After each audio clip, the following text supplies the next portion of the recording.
I want to be very clear about what this video is and what it's not. It is not a video that is going to teach you or tell you about practices that you can take to conserve energy, water, resources, or help you to be more climate conscious.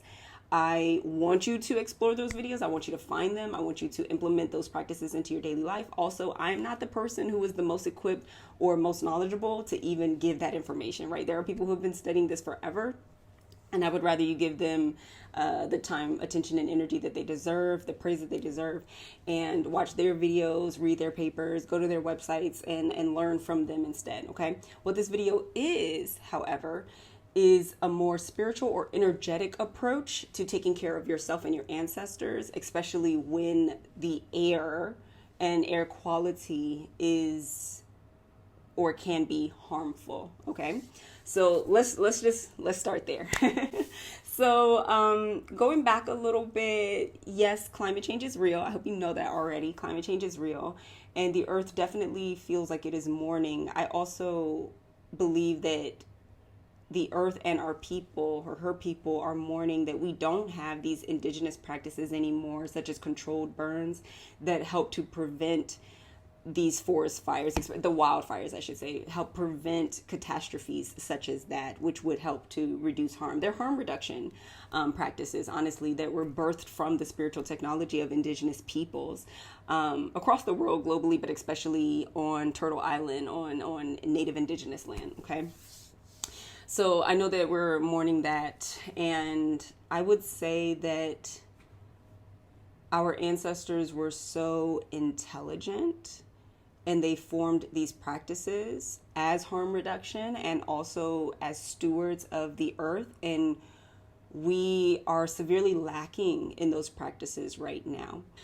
You can always, at your ancestral altar and with the relationship that you have with your ancestors, you can always call forward those ancestors who were concerned with the quality of air. It may have been called different things, so you can use a little bit of different language, like those who were concerned about the health of our lungs and our minds, right? Retention of our health, those healers, those medicine people, those stewards of the earth who really listened and were attuned to the earth and her needs. You can call them forward and speak to them and just ask them, what did you pray to get you through this moment, to help you through this? What tools and medicines did you use? What herbs did you use? Because you might want to use something different than what I offer in this video, and that's completely fine. Always, always, always refer to your lineage and familial practices first, okay, and most immediate, because those are going to be the most effective. Why? Because those are what your ancestors most immediately recognize. So if you have access to that information, let that be your first line of defense. And if you don't, that's when you do your research and you try to find things, and then you try different things out, okay?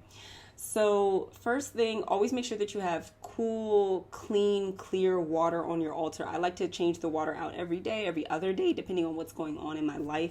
But it's regular and it's on a regular basis, right? As I place that water there, I make sure that my ancestors are refreshed. I am refreshed. My mind and body and soul and health are refreshed, right? And we also give thanks to our elemental ancestor of water, who wants to extend our life, who wants to cleanse us. And when I say cleanse us, I mean restore us to good health, perfect health, good communication, good relationship, right? Feeling at home in ourselves, right? That's the water element. So give thanks for that and make sure that you're keeping that on your altar on a regular basis and praying that prayer over it. And again, that prayer is so simple. Just let this water refresh us, okay? Refresh our health. Additionally, during these times when the air quality is very bad, and especially if you have to keep your windows down and just maybe run fans to circulate air, you might not want to do incense, especially if it's artificial incense. Like if it's not something you made yourself or it's not handmade, hand rolled, they often use a lot of artificial ingredients. And even though that can sometimes feel good or put you in, a certain headspace, like really set the mood or set the environment, it might not be the healthiest thing for you to do. So you want to put aside the artificial incense. You might not want to burn anything at all, right? You might not want to put those particles in the air at all. If you do, however, I encourage you to use camphor or frankincense or a mixture of both. You can do both. I like to do camphor first, like go through my home and do camphor first because it really cleanses and kind of strips things. It's kind of like those bitter baths, right? And then I like to go in with frankincense afterwards, which frankincense is not necessarily sweetening, but it's more sweet than camphor, right? So it still cleanses, but it can also bless the space and make it holy and make it a beautiful, nurturing space. But the reason that I offered those two specifically is because they have particular terpenes in them, which are very helpful. Camphor has terpenes, which are named after camphor, which are anti-inflammatory, they're antiviral, anti-infection, and they also help with circulation, specifically in your body. So having that in the air and you breathing it in, doing some breathing exercises can help promote anti-inflammatory behavior in your body and circulation, which aids health as well, good health as well. Frankincense is very similar. One of the major terpenes in frankincense is A-pinene. A-pinene. And that pinene is, it's similar to if you were doing like forest bathing. You know, if you go into the forest and you take those deep breaths and it feels super clear, it helps to clarify things. It is also anti-inflammatory and it helps with respiratory function. So if you're going to use anything at all, again, I recommend camphor and frankincense for respiratory function, circulatory health, anti-inflammation, and antiviral, anti-infection, okay?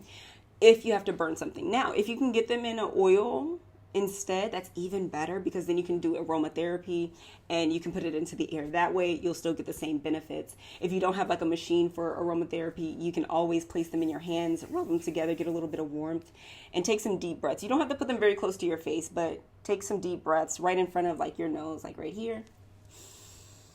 Breathe in, full lungs, and breathe out. This is also another ritual. As you take those breaths, you're taking them for yourself, of course, and you can also invite your ancestors or do it as an offering for your ancestors. Like, I'm breathing for my ancestors. I'm taking these deep breaths for my ancestors. I'm taking these deep breaths for the earth or for a particular group or the forest, right?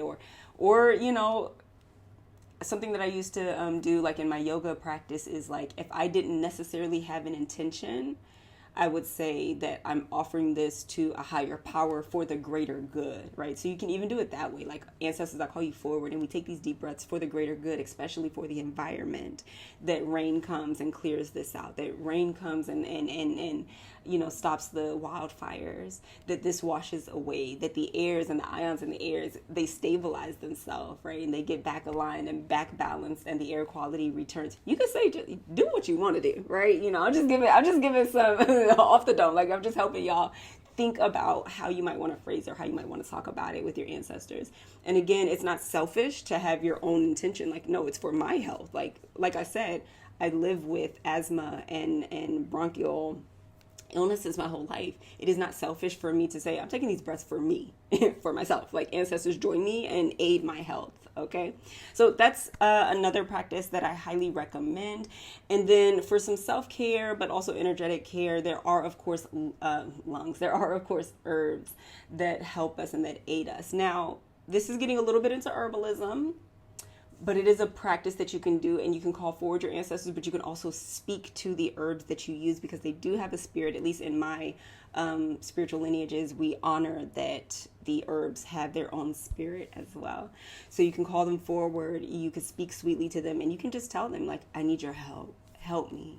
I need you to activate that medicine, you know, activate God's gift that they put inside of you and activate it for me because I need your help. Please help me to breathe deeply and breathe clearly. Please reduce the inflammation in my body, that I may feel better in my body, that I can breathe deeper and fuller, right? That the elasticity in my lungs restores itself, that my mind can think clearly because the oxygen is circulating very well in my blood, right? So you can say those things, right, to the herbs that you use. Real quick, I'm going to try to insert a video here, but a quick little tea that you could make that's very accessible because you can find it pretty much in any grocery store. I recommend getting ginger, peppermint, and cinnamon. Oh, also some honey. Honey is also anti-inflammatory. So if you are not allergic, I recommend using honey with this. And you would just, you know, boil it Boil some water, add these herbs, pray over them, stir them, love them, love on them, pray over them, strain them, and you've got yourself a beautiful offering for your lungs, for your mind, for your spirit. You can also, if you have some extra, put a little bit to the side and give it to your ancestors as an offering. If you have access to licorice root and mullein leaf, that's great. Those are incredible medicinal herbs. You can add that to your tea. And if you go deeper into your herbalism journey, you can also use them to create like a tincture that you can just keep on hand. If you do make it a tincture, it might be nice to store it or create, extract. There we go. That's the word. You can extract the medicine using like a brandy or vodka. And I think if you are somebody who is sober and you can't use alcohol, I believe you can use vegetable glycerin, but I think that the process is a little different, and I am not well versed on using vegetable glycerin for like tinctures and tonics. I am more versed in using brandy and honey or like vodka. All right, loves, take care of yourself. Peace, love, and joy. Like, comment, subscribe. Thank you for your time, attention, and energy. I'll see you in the next video. Bye.